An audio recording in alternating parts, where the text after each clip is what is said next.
Who can't you criticize in America? The Jewish lobby. Yes. On both sides. Right. That's right. That tells you who controls the country. You're not, the fact that we're... You know what they want? They want obedient workers. Obedient workers. People who are just smart enough to run the machines and do the paperwork and just dumb enough to passively accept all these increasingly shittier jobs with the lower pay, the longer hours, the reduced benefits, the end of overtime, and the vanishing pension that disappears the minute you go to collect it. And now they're coming for your Social Security money. It's a big club, and you ain't in it. You and I are not in the big club. By the way, it's the same big club they used to beat you over the head with all day long, where they tell you what to believe. All day long, beating you over the head in their media, telling you what to believe, what to think, and what to buy. The table is tilted, folks. The game is rigged. And nobody seems to notice. Nobody seems to care.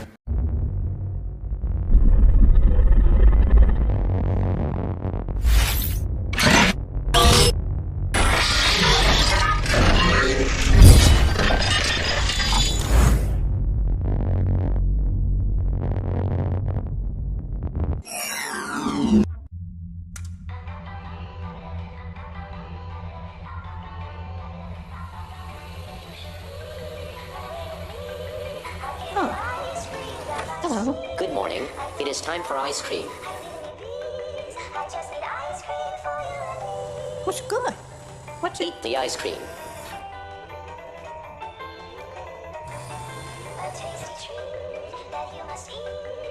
Where am I? Humans require ice cream. What is this place? Eat the ice cream. I don't want any more. Eat the ice cream. How long have I been here? You're so hungry for delicious ice cream. Get that away from me. Here's David.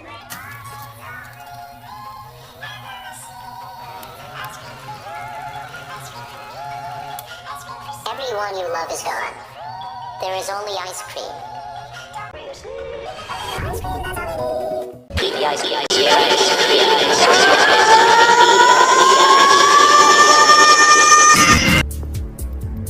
This is when the Son of Promise will suddenly arrive on earth. Apollo incarnate, a pagan savior, born of a new breed of men sent down from heaven when heroes and gods are blended together. This sounds eerily similar to what the Watchers did during the creation of Genesis 6 giants, doesn't it? And why many believe that Antichrist also represents the return of the Nephilim. But to understand why such a fanciful prophecy about Apollo, son of Jupiter, returning to Earth should be important to you, in ancient literature, Jupiter was the Roman replacement of Yahweh. As the greatest of the gods, he was a counter-Yahweh. His son Apollo is a replacement of Jesus, a counter-Jesus. And this Apollo comes to rule the final New World Order when justice returns old Saturn's reign. Now this ancient goddess Justice, who returns Saturn's reign, Saturnia Regna, the pagan Golden Age, was known to the Egyptians as Mat and to the Greeks as Demas, while to the Romans she was Lustitia. Now statues and reliefs of her adorn thousands of government buildings and courts around the world, but especially in Washington, D.C., where she stands as familiar Lady Justice, blindfolded and holding scales and a sword.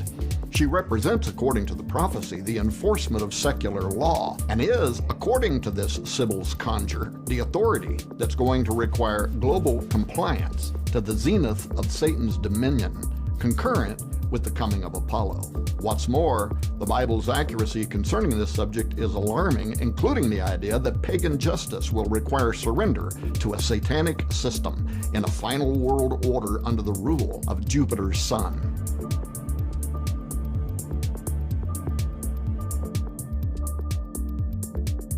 In the New Testament, the identity of the god Apollo, repeat-coded in the Great Seal of the United States as the Masonic Messiah who's going to return to rule the earth, is the same spirit, verified by the same name that will inhabit the political leader of the end times New World Order.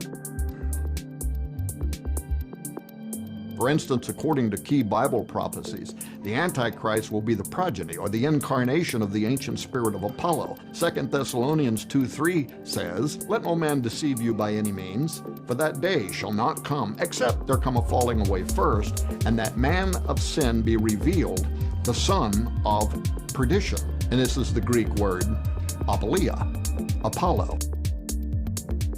I was talking with some friends recently. I won't mention their names, but they said, listen, if we're already talking about these things, these people in places like DARPA and so forth, or organizations like DARPA and so forth, they're 10, 20 years beyond what we know about. By the time we find out about them, these are the things, this is the information that they leak out to us. They are so far advanced. So let's think about this. When you get to Revelation chapter 13, what do you need? You would need a system that can identify a person as a good citizen or a bad citizen. In fact, in that system, you're going to have to be identified as a good citizen if you're going to be able to participate in everyday life. If you're going to go to sporting events, to restaurants, to schools, to work, entering grocery stores, etc., etc., etc. Everyone would need to be in a database. Okay, so we think of the current things that are happening. I'm not going to talk about them, because I don't want to get censored by YouTube, but just think of some of the things that are happening. So again, you're going to have to be a good citizen, labeled as a good citizen. You're going along with the system in order to participate in everyday life. Cash will no longer be legal tender. A lot of articles lately you certainly have come across, or news stories, that we are going cashless. Folks, I promise you, we are going cashless. Mainly, I can tell you this because of what the Bible says. It is going to happen. We look at cryptocurrency. I think right now, there's some cryptocurrencies that are probably a really good investment, but by the time you get to this part of Revelation chapter 13, the mark of the beast, cryptocurrency, as we currently know it, is not going to be a good investment. Here's why. Because current cryptocurrency is decentralized. Governments, and ultimately the global government that's connected with this AI, is not going to allow for decentralized currency. They are going to want to control everything. Every single thing will be controlled. You would be tracked, you will be traced, and everything and everyone is going to have to be in the system in order to survive. There will be survivalists. There will be some people that survive. That's another message for another time. But really, there's no way of escape from this beast system that is coming. It'll be a social credit system. We hear about that. Currency will probably be a digital system. You won't be able to buy or sell anything. Databases will include everything about everybody. There will be tracking. There will be tracing. There will be marking everybody with an ID. There will be some kind of passport. We know from Revelation chapter 13, it's on your right hand or it is on your forehead. And then on down the list we go from there. The truth? I don't think that most people would want to know the truth.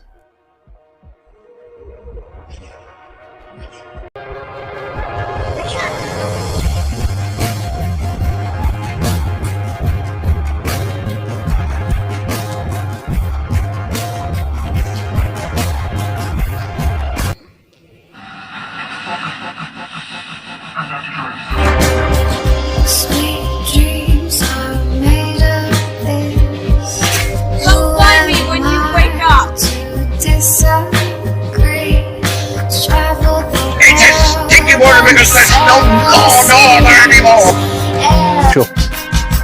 We'll hunt you to the edge of the earth.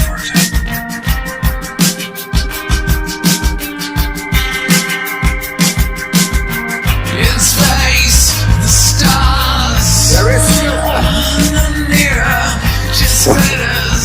it is the only thing stronger than fear.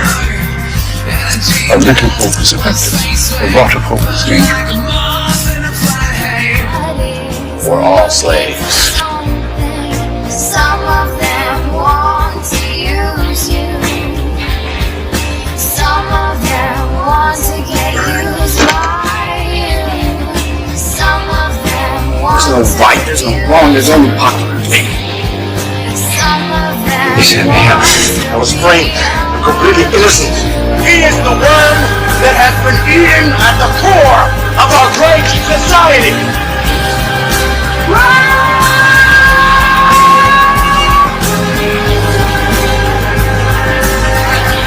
That's system is our enemy. They take me out of the system. Here's an easy way to know if you are controlled. Is there somebody or something that you're not allowed to criticize? That's right. Simple as that. If you lived in Nazi Germany, you couldn't criticize the Nazi Party. If you lived in the Soviet Union, you couldn't criticize the Communist Party of Russia. If you live in China right now, you can't criticize the Chinese Communist Party. If you live in North Korea, you can't criticize Kim Jong-un. If you live in Cuba, you can't criticize the Cuban Communist Party. If you live in America, who can't you criticize? Who can't you criticize in America? The Jewish lobby. Yes. On both sides. Right. That's right. That tells you who controls the country. You're not. The fact that we're having this discussion and we're on the edge. All right. Everybody knows here. This is the edge. Oh yeah. Why are we on the edge? Because we're touching the third rail. We're breaking the taboo. You're not allowed to discuss the power of the Israeli lobby in America. That's proof right there. They control America. That's who's controlling free speech in this country. That's who's eliminating the ability to criticize Planned Parenthood. Because who owns Planned Parenthood? Who owns the pornography industry? Let's go down the list. See, they're going to crush anybody who questions their power. Right. And they have that power. It's on both sides, as you said. Democrats and Republicans, they all bow down to the Israeli lobby. Imagine a society where everything you do, everything you say, and everything you buy is controlled and evaluated by the authorities. It's not science fiction. In China, it's a reality. From now on, citizens' lives are rated and assessed. This is what the Chinese Communist Party calls social credit. Here's our chart of excellence models. I'm the second one. In Fulushan, the villagers have been rated for a year. There are good citizens who contribute to the community, and bad ones, those who, for example, leave their trash out. Chong Kejong is featured on the Wall of Honor because of his exemplary behavior. It's because I help to keep the village clean. They also help people improve our environment, and I help people become wealthier. I'm proud, but it's also a lot of pressure, because when you're on this wall, you always want to be better. The social credit rating system began testing 5 years ago in approximately 30 Chinese cities. Good citizens will benefit from discounts on their bills and will be able to get bank loans more easily. Bad citizens will be banned from buying train or plane tickets. For the Communist Party, this system is a way to punish and exclude those they judge to be disturbing the harmony of Chinese society. By using the mechanism of social credit, we'll be able to establish a blacklist of people and create a system of punishment that will be based on a scientific theory. These punishments will serve as a whip to rebuild moral values. Our society needs it. Where she goes, Ouyang Hangyu is followed. What she buys, how she behaves, is tracked and scored to show how responsible and trustworthy she is. It's called the social credit system. A person's reputation is scored on a scale of 350 to 950. It's big data meets Big Brother, expanding how the government monitors, understands, and ultimately controls its 1.4 billion citizens. A good score brings benefits, but people with low scores lose rights. The cinema names and shames people considered untrustworthy, plastering their details, even their addresses, across big screens. And information collectors are paid to report on their neighbors. The Supreme Court has created a blacklist for so-called bad citizens. Among them is his journalist who got a little too close to uncovering corruption among high-profile party members. He was blacklisted. He only realized when he tried to buy a train ticket. Once you're blacklisted, you can no longer get a bank loan, start a business, buy an apartment, or even send your children to a private school. By using the mechanism of social credit, we'll be able to establish a blacklist of people. These punishments will serve as a whip to rebuild moral values. And few here are willing to criticize him, something that may pose a risk itself for a bad score and the life that comes with it. It may seem scary, but it's just like that here. We're used to it, and anyway, we don't have a choice. So in New York, they banned big gulps. I know. And if they did federal currency, if they did FedCoin, then they'd be able to limit like purchases of like a big gulp, I right? mentioned at the press conference, the central bank digital currency, we're banning it in Florida. Now the corporate press is having an absolute spasm over this because it doesn't exist yet, all this other stuff, which is true. They haven't done it, but Biden's studying it. And what they want to do is they want to have that be kind of the, they want to get rid of crypto, all that stuff. This will be a digital dollar. Then they want to go to a cashless society. Once they're in a cashless society, then they have oversight and could change or prevent you from spending your money the way you want. It'd be like a social credit system. The media's like, oh, there's no plan to do that. They wouldn't be allowed to do that. I'm like, when has that ever stopped them? If you think that they could say, because of climate change, you can only fill up your car once or twice a week, and then the payments wouldn't go through, they absolutely would do that. And I think they found with COVID, they got away with a lot during COVID, yes. And I think they could get away more. If Congress ever authorized it, that would trump our state law, but I don't think Congress would authorize it. I think we could stop it. I can see clearly now, the rain is gone. I can see all obstacles in my way. Gone are the dark clouds that had me blind. It's gonna be a bright, sunshiny day. I think I can make it now. The pain is gone. All of the bad feelings have disappeared. Here comes that rain I've been praying for. It's gonna be a bright, sunshiny day. It's gonna be a bright, sunshiny day. Bop, bop, dum, bop. There's nothing but blue sky.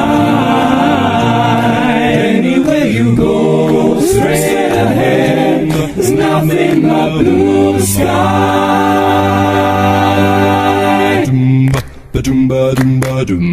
It's gonna be a bright day. It's gonna be a bright day. It's gonna be a bright day. It's gonna be a bright day. I can see clearly now, the rain is gone. I can see all obstacles in my way.